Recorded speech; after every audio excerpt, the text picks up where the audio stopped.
Ægløsningen er et afgørende øjeblik i cyklussen, hvor det modne æg frigives fra foliklen i æggestokken.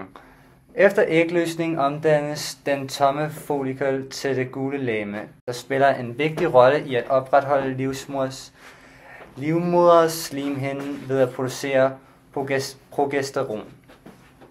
Vi bevæger os nu ind i folikelfasen, hvor ægget modnes inden ægløsningen. Efter ægløsningen dannes det gule legeme eller corpus luteum, der producerer progesteron. Dette markerer begyndelsen på lutealfasen, hvor livmoderslimhinden forberedes til at modtage et befrugtet æg.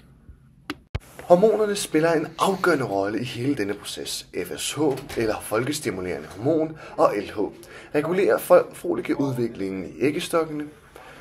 Disse hormoner producerer hypofysen og påvirker direkte æggestokkene.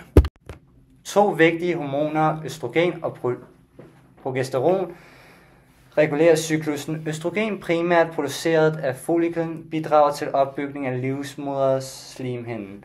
Progesteron, produceret af det gule legeme, hjælper med at opretholde slimhinden og forbereder den til implantation af et befrugtet æg. Første fase af menstruationscyklussen er menstruationen. Dette markerer starten på en cyklus, og det sker, når en kvinde ikke er blevet gravid i den foregående cyklus.